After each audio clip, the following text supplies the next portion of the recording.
So if we rewind, right, back to February 2022, Right. Russian troops crossed the Ukrainian border, and they were carrying literally just 3 days of rations. Yeah, 3 days. And in some of the documented cases, they literally had dress uniforms packed for, an anticipated victory parade in Kyiv. Which is just wild to think about now. It really is, because today, 4 years later, those exact same armed forces they're firing up to 60,000 artillery shells a day. A day. In what is easily the largest, just most brutal industrial war of the 21st century.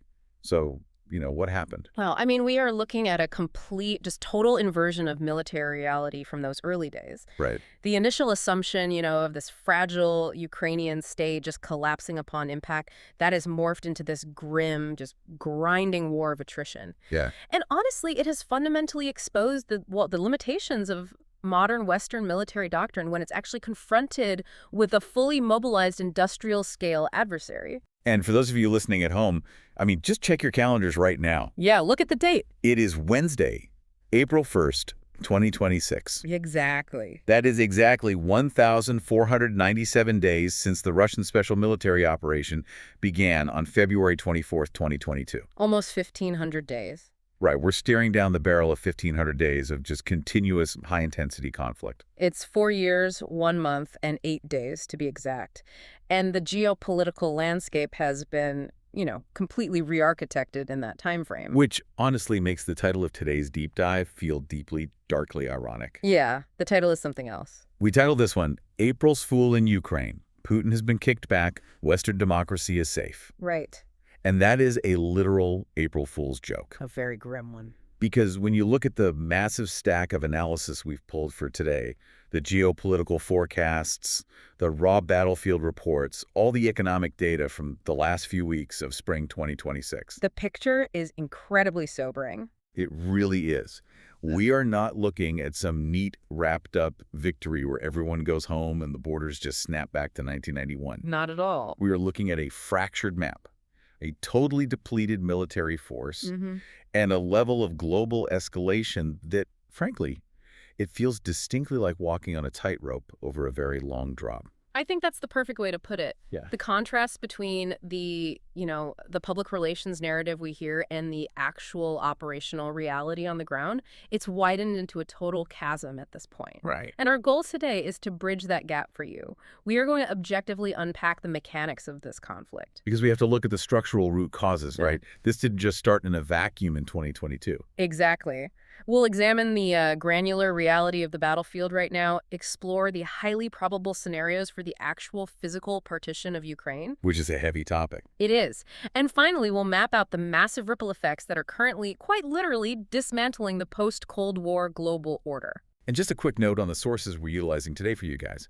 We are pulling from a really wide spectrum of recent journalistic reports, interviews with military strategists, economic analysts, and geopolitical realists. A lot of different perspectives. Yeah, and these materials contain highly charged, heavily conflicting viewpoints. Left, right, center, everything. Everything. And our mission here is not to validate a specific political narrative. We're not taking sides. Right, we're just looking at the data. We're here to impartially analyze the mechanics of the arguments presented, to look at that raw data, and to understand the underlying logic driving the decisions in Washington, Moscow, Kyiv, and Brussels. We're basically dissecting the architecture of the conflict, purely looking at causes, actions, and the highly probable outcomes based on, the current material conditions. Okay, let's unpack this. Let's start with the battlefield itself. Good place to start. Because the whiplash from the early days of 2022 to the spring of the 2026, it requires a serious reality check. Oh, absolutely. When I look at the early phases of this war, it feels like we witnessed a colossal intelligence failure. On multiple levels. Right. Because the initial Russian operation was built entirely on the premise of a rapid decapitation strike. I kind of compare it to a boxing match where one fighter came out swinging for this flashy 10-second knockout. Right. They put everything into the first punch. Exactly. And they failed miserably. And now we're in, the 15th round of a brutal, bloody slugfest. Yeah. How did a 3-day operation turn into a 4-year war of attrition? Well, the operational design in 2022 was heavily reliant on speed and psychological shock. Just sheer panic. Right. The Russian military essentially attempted a massive coup de main. They bypassed heavily fortified areas, pushed these light armored columns deep into hostile territory, and they overextended their logistical tethers almost immediately. Yeah. The assumption was that the Ukrainian political apparatus would just fracture, and when it didn't, those isolated columns became incredibly vulnerable. I mean, we all remember the famous 40-mile-long stalled convoy north of Kyiv. Oh, yeah. That wasn't just a traffic jam.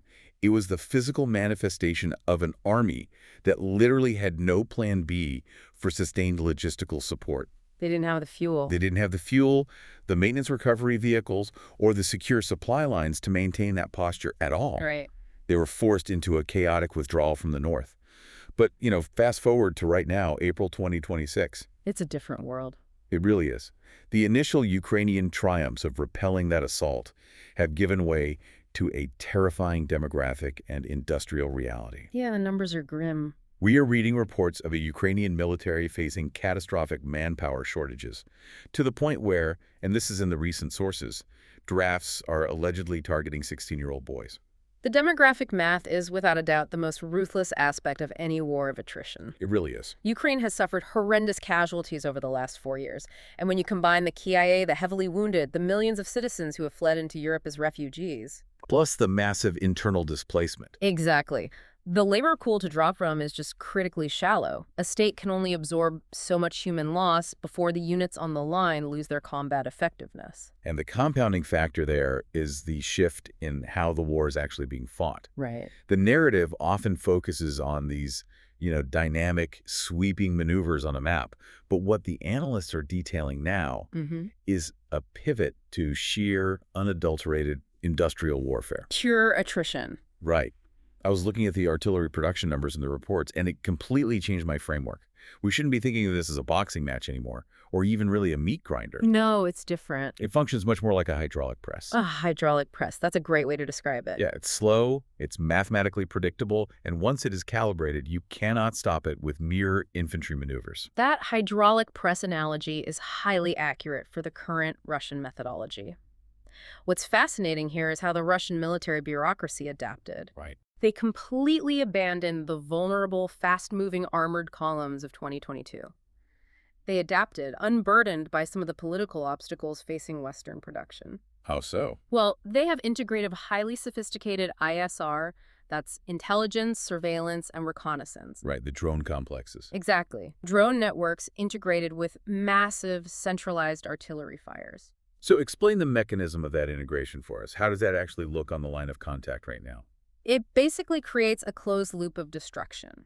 The drone complexes establish these persistent, unblinking eyes over the battlefield. We see everything. Everything. They map every trench line, every supply bunker, every troop rotation, and that data is fed instantly to artillery batteries. Wow. And because the Russian defense industrial base has fully mobilized, they have an overwhelming advantage in the sheer volume of fire. You mentioned 60,000 rounds a day earlier. Yeah. The estimates of 60,000 rounds a day mean they can systematically pulverize a grid square from miles away. So they aren't even sending guys in first. No, they don't send infantry to take a heavily defended trench anymore. They atomize the trench with high explosives, and then the armor and infantry simply move forward to occupy the cratered terrain. Which is just devastating. And the friction on the Western side of this equation is staggering. It's a huge problem. The reports detail how Western armaments factories are struggling to meet even a fraction of that production. We have this assumption in the West that because our GDP is so much larger, we can naturally just outproduce any adversary. Right, the GDP myth. Yeah, but financialized GDP doesn't translate to 155mm artillery shells. It doesn't. The vulnerability of the Western defense procurement system has been laid totally bare by this. How so? Western defense contractors operate on peacetime, profit-driven models. Yep. They require guaranteed multi-year contracts before they will lay down the capital to expand a factory or, buy complex machine tools. Right. They aren't going to build a new factory if they think the war ends next year. Exactly. Okay. And furthermore, supply chains for critical components like nitrocellulose, which is essential for artillery propellants, those are highly globalized and really fragile. Oh, wow. In contrast, the Russian economy has shifted to a true wartime footing. The state just commands the factories to run 24/7. They just dictate it. Yeah, they have streamlined production, focusing on good enough volume rather than waiting for these exquisite, highly expensive precision systems that take years to manufacture. Which naturally dictates the shifting reality on the physical map. Right. I mean, if the hydraulic press of Russian artillery and drone integration is steadily moving westward and the Ukrainian manpower reserves are just depleted, the defensive lines inevitably crack. They have to. We've seen this play out in real time over the last few months of 2026 with the fall of these heavily fortified logistical hubs like Chasiv Yar and Pokrovsk. So if the lines are breaking, where does it stop? What does the map look like a year from now? Well, the topography and the infrastructure network really dictate the flow of the war. Cities like Pokrovsk, they weren't just dots on a map. Right. They were the central nervous system for Ukrainian logistics in the Donbas. They sat on critical rail junctions and elevated terrain. So when you lose that, When a fortified anchor like that falls, the surrounding rural open terrain becomes virtually indefensible against a mechanized adversary that has air superiority. makes sense. The front line doesn't just bump back a few miles, right? It tends to fracture, requiring the defenders to fall back significant distances just to find the next natural geographical barrier. And the targeting goes far beyond the trench lines, too. The analysts and the sources are hyper-focused on the systematic dismantling of the Ukrainian electrical grid. That is a critical component. Now, the baseline assumption for a lot of people is just that they want to freeze the civilian population to break morale. Right. But the military utility of taking down the grid is much more mechanical than that, isn't it? It is entirely mechanical. The electrical grid is the engine of the state's military logistics. Okay. The Ukrainian rail network, which is the primary artery for moving heavy armor, artillery shells, and troop reserves from the western borders to the eastern front, Right. that rail network is heavily electrified. Oh, wow. If you destroy the substations and the high-voltage transformers, which, by the way, take months or years to replace, and cannot be easily sourced from Western stockpiles because of voltage differences. Because they use Soviet-era voltage standards. Exactly. You paralyze the rail network. You force the military to rely on diesel trucks, which are, highly visible to those ISR drones we discussed. And they require massive amounts of imported fuel. Precisely. It's a logistical nightmare. But of all the territorial objectives, the geopolitical forecasters in our stack keep circling back to one specific location on the map. Odessa. Odessa. Why is the preservation or the capture of Odessa the absolute hinge point of this entire conflict? Odessa is the ultimate strategic prize for a multitude of reasons. Historically and culturally, it is deeply embedded in the Russian imperial narrative, founded by Catherine the Great. Right. But practically, in 2026, it is Ukraine's final major maritime artery. It is the sole remaining outlet to the Black Sea. So if that hydraulic press rolls into Odessa, Ukraine becomes entirely landlocked. A landlocked Ukraine is fundamentally structurally altered. How so? It loses its capacity to export its massive agricultural yield, the grain, that really forms the bedrock of its economy. It loses the ability to import heavy industrial goods by sea. The economic viability of the state just plummets. Yeah. Furthermore, the Black Sea domain has become highly contested. We've seen Ukrainian asymmetric strikes utilizing unmanned surface vessels against Russian naval assets and oil infrastructure. Let's delve into the specific mechanism of those maritime strikes, because it really connects to the broader economic war. Ukraine has been targeting what analysts call Russia's shadow fleet. Right, the shadow fleet. To understand that, you have to look at the global maritime insurance market. Which historically has been dominated by Western institutions, particularly in London. Right, exactly. When the G7 implemented a price cap on Russian crude oil, the mechanism of enforcement was insurance. No Western firm was permitted to insure a vessel carrying Russian oil sold above that cap. Hoping that would strangle their revenue. Right. But in response, Russia simply bypassed the system. They utilized shell companies, largely based in jurisdictions like Dubai, to purchase hundreds of aging oil tankers that were, nearing the end of their operational lifespans. They bought up the world's scrap fleet, essentially. Precisely. They registered these vessels under flags of convenience countries like Gabon or Panama and utilized non-Western insurance mechanisms. Wow. This shadow fleet is physically moving millions of barrels of crude a day to markets in India and China, completely neutralizing the intended chokehold of the Western sanctions. So they just built a parallel system. They did.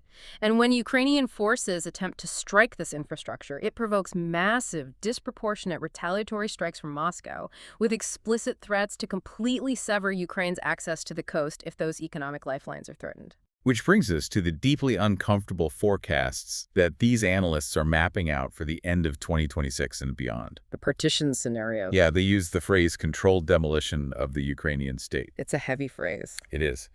If the Eastern Front collapses and Odessa is threatened, we aren't looking at a peace treaty. We are looking at a partition.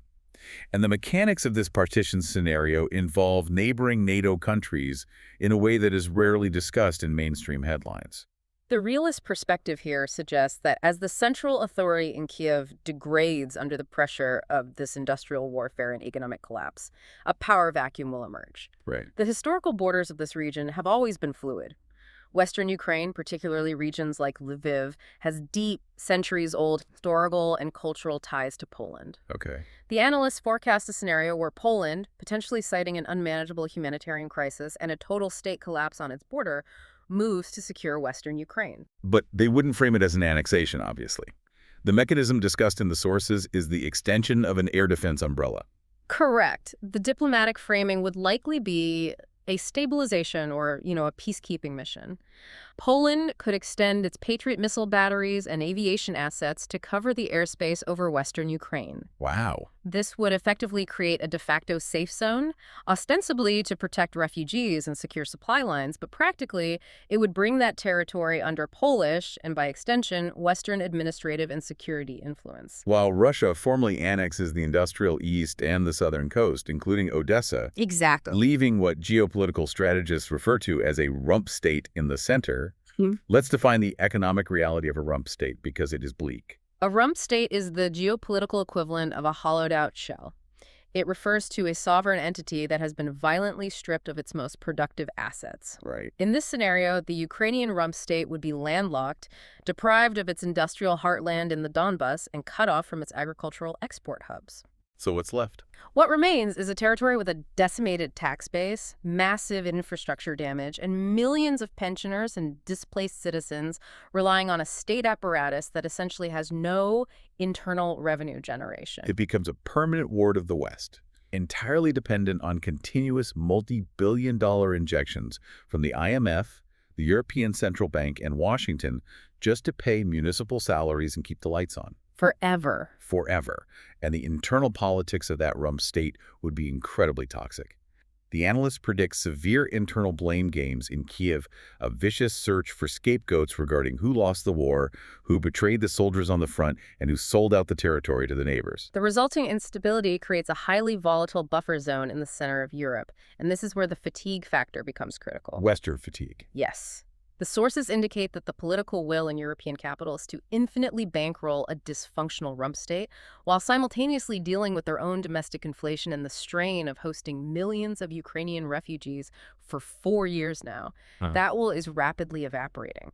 To truly comprehend why Russia is willing to bleed so heavily to dictate this map, to endure total economic excommunication from the West, and to pivot its entire society to a wartime footing, we have to rewind the tape. We do. You can't walk into a movie in the last 30 seconds and understand the plot. Right. If your historical framework begins in February 2022, the invasion looks like an act of spontaneous, unprovoked madness. But the historical analysis in our stack paints a picture of a slow-moving, multi-decade security crisis. The realist framework demands that we look at the security architecture of Eastern Europe following the collapse of the Soviet Union. Okay. To understand the Russian strategic mindset, you have to go back to 1990 and the reunification of Germany. The foundational grievance centers on the verbal assurances given to Soviet leader Mikhail Gorbachev by Western diplomats, most notably U.S. Secretary of State James Baker. The famous not one inch eastward assurance. Exactly. The historical record shows that in exchange for Moscow allowing a reunified Germany to join NATO, which, by the way, was a massive strategic concession by the Soviets, given the history of the 20th century. Right. Millions dead in World War II. Exactly. In exchange for that, verbal assurances were made that the NATO military alliance would not expand into the former Warsaw Pact territory. However, because this was never codified into a binding legal treaty, subsequent U.S. administrations felt absolutely no legal obligation to honor it. And the mechanism of that expansion is crucial. It wasn't just a political club growing, it was the physical relocation of military infrastructure. Right. In 1999 and 2004, NATO absorbed Poland, Hungary, the Czech Republic, the Baltics, Romania, and others. To the west, this was the spread of democracy and stability. But to Moscow, it was a hostile military bloc steadily creeping toward their most vulnerable borders. The security dilemma is absolute here. If a state feels its fundamental security is threatened by the actions of an adversary, it will take preemptive action, regardless of the economic cost. And the pivotal fracture point occurred at the 2008 NATO summit in Bucharest. NATO issued a formal declaration stating that Ukraine and Georgia will become members of NATO. And the warning lights in Washington were blinking red, but they were largely ignored. Completely ignored. The sources highlight a specific memo written by William Burns, who was the U.S. ambassador to Russia at the time and later the director of the CIA. The Burns memo is a crucial historical document. He explicitly warned the administration that offering NATO membership to Ukraine was the brightest of all red lines for the Russian elite, and not just Putin, but across the entire spectrum of the Russian security apparatus. Burns detailed that Moscow viewed this not as a political annoyance, but as an intolerable existential threat to their state's survival. They saw it as the final step in the encirclement of Russia. A red line that Western strategists simply didn't believe Russia had the capability or the resolve to enforce. Which brings us to the primary catalyst, 2014, the Maidan. Now, the baseline Western narrative is a democratic revolution where the Ukrainian people overthrew a corrupt, Russian-backed autocrat, Viktor Yanukovych. But the realist analysts focus heavily on the geopolitical mechanics of that transition. Because regardless of the domestic democratic aspirations of the protesters, the outcome of 2014 was a seismic geopolitical shift.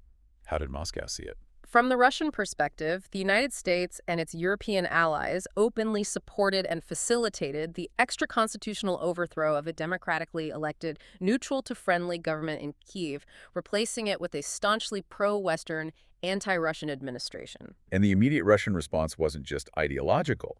It was fiercely practical regarding their naval capabilities.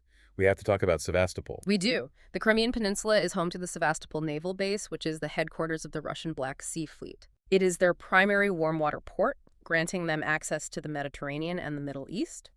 The prospect of a pro-Western government in Kyiv terminating Russia's lease on that base and potentially handing it over to NATO was viewed as a strategic catastrophe. They weren't going to let that happen. No. The annexation of Crimea in 2014 was a rapid, preemptive military operation to secure that vital infrastructure before the new government could consolidate power. Here's where it gets really interesting, because the historical analysis points out that the proxy war isn't just an external manipulation. The fault lines exist deep within the bedrock of Ukrainian society itself. Very deep. This isn't a monolith. It's a country that has been demographically and culturally fractured for over a century. The internal demographics of Ukraine are incredibly complex. The eastern and southern regions have historically been heavily industrialized, Russian-speaking, and culturally aligned with Moscow. The western regions, centered around Lviv, have a very different historical trajectory, having been part of the Austro-Hungarian Empire in Poland. But the deepest scars were inflicted in the 1930s. The Holodomor, Stalin's engineered famine. Yes. The forced collectivization and the resulting famine killed millions of Ukrainians. That immense trauma generated a deeply rooted visceral hatred of Soviet and, by extension, Russian authority, particularly in the western half of the country. Understandably. Right.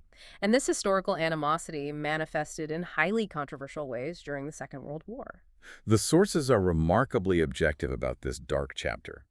When the German Wehrmacht invaded the Soviet Union in 1941, certain ultranationalist factions in western Ukraine, specifically figures like Stepan Bandera and the Organization of Ukrainian Nationalists, the OUN, they viewed the Nazis not as conquerors, but as liberators from Stalinist oppression. The historical record confirms that these nationalist organizations actively collaborated with the German occupation forces. They were deeply involved in severe ethnic cleansing operations, participating in the mass murder of tens of thousands of Poles and Jews in an attempt to carve out an ethnically pure Ukrainian state. And the geopolitical cynicism of the Cold War meant that these factions weren't entirely eradicated after 1945. The analysts highlight declassified intelligence showing that the CIA, specifically through programs like Operation Aerodynamic, actively protected and utilized former OUN members as anti-Soviet assets throughout the Cold War. The legacy of these nationalist movements is incredibly polarizing today. In modern Western Ukraine, figures like Bandera are often lionized as heroes of national independence. But in the East, In eastern Ukraine and Russia, they are universally reviled as Nazi collaborators. So when the Russian leadership employs the rhetoric of denazifying Ukraine, it sounds completely absurd and propagandistic to a Western audience, especially given that Ukraine's president is Jewish. Right. But internally, to a Russian domestic audience, that language activates a very specific, deeply ingrained historical trauma related to the Great Patriotic War and the very real historical presence of hostile, ultranationalist elements on their border. to synthesize all of these historical vectors, the analysts repeatedly utilize an analogy that clarifies the Russian strategic posture perfectly. They compare the situation to the Cuban Missile Crisis of 1962. The underlying strategic logic is identical. Right. In 1962, the United States discovered Soviet ballistic missiles being installed in Cuba, 90 miles off the coast of Florida. President John F. Kennedy did not view this as a sovereign decision by the Cuban government that the U.S. simply had to respect. Obviously not. He viewed it as an unacceptable existential threat to the American homeland, and he was willing to risk total global nuclear annihilation to force the removal of that military infrastructure. Because great powers demand strategic depth. They do not tolerate hostile military alliances operating on their borders. The realist argument is that Russia views NATO expansion into Ukraine exactly the same way Kennedy viewed Soviet missiles in Cuba. It is an intolerable disruption of the balance of power. If you accept that premise that Russia views this conflict as an existential defense of its national security architecture rather than just an optional imperial adventure, then their willingness to absorb massive casualties, endure crushing economic sanctions, and fight a multi-year industrial war becomes entirely logically consistent. But wait, if this is an existential imperative for Russia, and the battlefield reality in 2026 is steadily moving in their favor due to that industrial hydraulic press we discussed, why does the West keep pushing? That's the billion-dollar question. Right, why not freeze the conflict and negotiate a settlement? The proxy war appears to be faltering, so what is the rationale for continuing it? To answer that, we have to examine the diplomatic history of the early days of the war, specifically the Istanbul negotiations. Because the tragic reality is that a diplomatic off-ramp was not just possible, it was practically finalized. In April 2022, mere weeks after the initial invasion, the delegations met in Turkey. What were the actual mechanics of that proposed deal? According to multiple prominent analysts and insiders cited in our sources, a framework agreement was reached. The core mechanism was a trade. Okay. Russia would withdraw its forces back to the pre-invasion lines of February 23. In exchange, Ukraine would provide a cast-iron constitutional guarantee of neutrality. So no NATO. Exactly. They would formally abandon their pursuit of NATO membership while receiving security guarantees from a consortium of other nations. So the core security dilemma could have been resolved, and literally hundreds of thousands of lives could have been spared. Why did it collapse? The sources present a compelling case that the agreement was actively blocked by leadership in Washington and London. Yes. The strategic calculation in Western capitals was that the initial Ukrainian success in repelling the Kyiv assault presented a historic opportunity. A chance to bleed Russia. The logic was that by funneling weapons and intelligence to Ukraine, the West could use the conflict as a battering ram to permanently degrade the Russian military and potentially trigger regime change in Moscow, all without risking the lives of NATO soldiers. So they told Kyiv to walk away. They advised Kyiv to walk away from the table and fight for a total military victory. And that profound miscalculation betting that a financialized Western alliance could outlast an industrial superpower in a war of attrition has led us directly into the escalation trap we find ourselves in today. It has.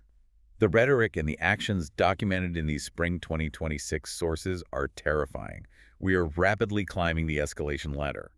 Let's look to strikes on the Russian nuclear early warning radars. This is perhaps one of the most dangerous developments of the entire conflict. Right. Ukrainian forces, utilizing Western-supplied drone technology, have actively targeted over-the-horizon radar installations deep inside Russian territory. Explain the mechanism here. Why is hitting a radar dish so escalatory? Because these are not tactical battlefield radars, they are the strategic bedrock of Russia's nuclear deterrent. Oh, wow. These massive installations are designed to detect the launch of intercontinental ballistic missiles from the United States or NATO submarines. By blinding these radars, you are severely degrading a nuclear superpower's ability to ascertain if they're under a preemptive nuclear attack. That is insane. Under the official Russian nuclear doctrine, attacks on their strategic warning infrastructure explicitly authorize a nuclear retaliatory strike. It is an insanely provocative gamble. And it doesn't stop there.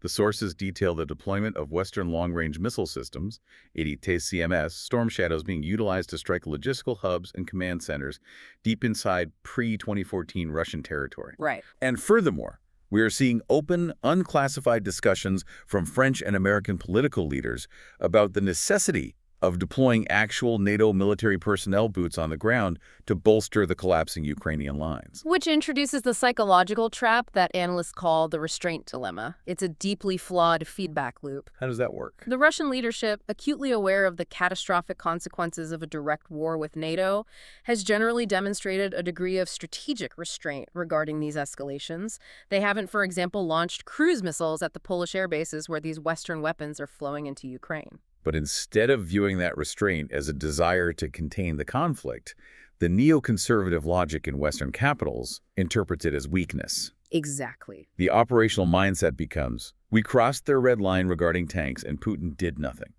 We crossed the red line regarding F-16s and he did nothing. We crossed the red line on deep strikes and he did nothing. Therefore, the red lines are fake, he is bluffing, and we can push harder. The danger of that logic is extreme.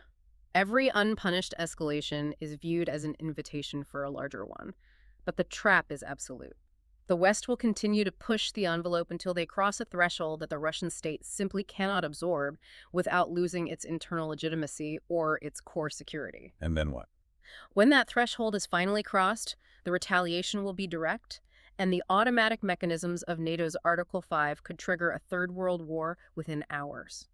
If we connect this to the bigger picture, why are Western political leaders willing to take these monumental risks for a proxy strategy that is visibly faltering on the ground? The analysis of the internal political dynamics in Washington, London, and Paris is quite cynical. Okay. These political leaders have tied their entire administrative legacies, their political identities, and their electoral viability to the promise of a total Ukrainian victory and the strategic defeat of Russia. So they can't back down. To admit in 2026 that the strategy has failed, that the industrial base cannot keep up, and that territory must be ceded would be political suicide. The domestic fallout of losing Ukraine, especially after the chaotic withdrawal from Afghanistan, is viewed as totally unacceptable. A sunk cost fallacy. Precisely. Therefore, they are trapped in a sunk cost fallacy, willing to double down and risk direct global conflict rather than face the voters and admit a profound strategic error. Which means the war in Ukraine has transcended its borders. It is no longer just a regional border dispute in Eastern Europe. And this brings us to the final and perhaps most impactful layer of our analysis, the global endgame. The big picture. Yeah. So what does this all mean for you, the listener? You might be commuting to work right now, paying for groceries, looking at your utility bills and wondering, why does the partition of the Donbass matter to my daily life? It matters profoundly because the conflict has acted as an accelerant for a massive structural restructuring of the global economic and political order. We are witnessing the definitive end of the unipolar world system that the United States has dominated since 1991. Let's start with the immediate economic blowback. In 2022, the prevailing narrative was that the unprecedented wave of financial sanctions would just crush the Russian economy within weeks. The ruble would be rubble, and the war machine would grind to a halt. The sanctions regime was designed to leverage Western dominance over the global financial system, specifically the SWIFT messaging network and the dollar-based clearing system, to induce a catastrophic economic collapse in Russia. But it failed. It failed completely. Instead, the sources detail the severe boomerang economic toll on Europe itself. And the most glaring physical manifestation of that blowback was the destruction of the Nord Stream pipelines in the Baltic Sea. Explain the economic mechanism of severing that specific artery. The German economic miracle, the massive industrial export engine of Europe, was fundamentally predicated on access to cheap, abundant, reliable Russian pipeline gas. Right. When the Nord Stream pipelines were sabotaged, that foundation was destroyed. Germany and the rest of Europe were forced to pivot to importing liquefied natural gas LNG, primarily from the United States, at a significantly higher premium. And energy isn't just electricity, it's the baseline input cost for everything. Exactly. When energy costs spike, energy-intensive industries, chemicals, steel, heavy manufacturing, they become globally uncompetitive. We are seeing the deindustrialization of Europe, with major industrial conglomerates relocating their operations to the US or Asia. Wow. The sanctions, intended to isolate Russia, ended up causing a severe energy crisis and massive, sticky inflation across the Western world. The cost of living crisis, the inflation at the grocery store, the spike in interest rates, these are the direct mechanical downstream effects of severing the global energy architecture.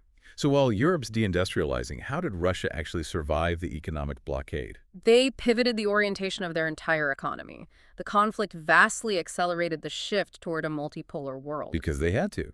Because they were forcefully ejected from the Western financial system, Russia rapidly deepened its strategic and economic integration with China, India, and the broader BRICS coalition. Explain the mechanism of how they trade without the US dollar. How do they bypass SWIFT? SWIFT is simply a secure messaging system that banks use to communicate payment orders. If you are locked out of it, you just have to build an alternative infrastructure. Which they did. Russia and China accelerated the development of alternative clearing mechanisms, allowing them to settle trade in their local currencies, the ruble and the yuan. India is buying massive quantities of Russian crude oil using rupees. Incredible. By demonstrating that a major global power can survive and even grow its economy while totally disconnected from the US dollar network, they have provided a blueprint for the global South. The weaponization of the dollar has incentivized every non-aligned nation to diversify their reserves and hedge against Western financial hegemony. And the analysts link this fracturing to other geopolitical hotspots, too. This isn't just about Ukraine anymore. The materials view these conflicts not as isolated regional issues, but as interconnected fronts in a global struggle over the future world order. So it's all tied together. It is. The immense strain on the U.S. military-industrial base in supplying Ukraine has exposed vulnerabilities that are emboldening other regional powers. The rising tensions in the Middle East, the strategic posturing around the Red Sea transit routes, and the escalating standoff over Taiwan and the Indo-Pacific are all structurally linked. Right. The U.S. is attempting to maintain its post-Cold War hegemony across multiple theaters simultaneously against increasingly capable peer or near-peer adversaries. So what does this all mean? When we synthesize all of these data points, what is the fundamental reality of 2026? The post-Cold War era is definitively over. Some of the more provocative realist sources we reviewed describe the current situation as a clash between the Western empire of lies, a system reliant on financialization, PR narratives, and dollar hegemony, and the brutal physical reality of industrial capacity. Right, the factories. You cannot print 155mm artillery shells with quantitative easing. You cannot run a steel mill on service sector GDP. The global balance of power is reverting to a multipolar system based on physical commodities, manufacturing capacity, and secure supply chains, and the transition is proving to be incredibly violent. Let's recap the incredible sobering journey we've taken through these sources today. We started by peeling back the tactical failures and hubris of the initial 2022 invasion, contrasting them with the highly efficient, mechanically devastating industrial attrition warfare dominating the spring of 2026. A massive shift. We explored the deep, tangled historical roots stretching from the 1990 NATO assurances through the critical red lines of the 2008 Bucharest summit and into the dark, polarized history of World War II inside Ukraine itself. We mapped out the shifting territorial reality, including the critical vulnerability of Odessa and the potential partition of the state.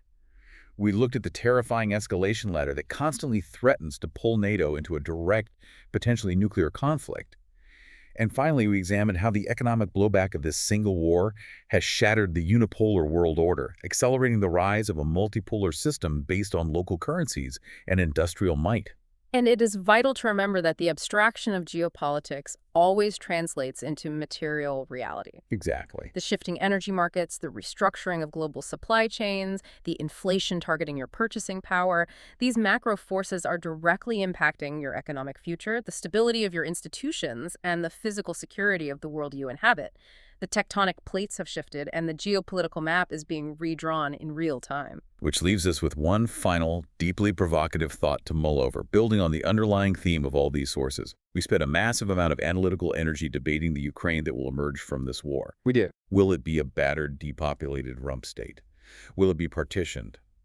But we spend very little time asking a much more consequential question. What about the Russia that will emerge? That is the pivotal strategic blind spot of the current era. Historically, massive existential wars act as a crucible. They forge entirely new national identities. By cutting Russia off from Western technology markets, Western financial networks, and Western cultural integration, the intent was to induce a collapse. But according to the data, But according to the industrial and economic data in front of us, the West achieved the exact opposite. The sanctions and the pressure cooker of this war have forced Russia into rapid, brutal adaptation. They have forced it to become a highly militarized, deeply self-sufficient, fiercely anti-Western industrial powerhouse. a completely different state. The command economy has been resurrected, the militaries have been battle-tested in the most intense crucible imaginable, and their economic orientation has permanently pivoted to the east. When the artillery fire finally stops in Ukraine, whenever that may be, the world will not be returning to the status quo of 2021. No, it won't. Europe will have to share a continent with a fundamentally transformed, battle-hardened Russian state that possesses massive industrial capacity and no longer looks west for its future or its validation.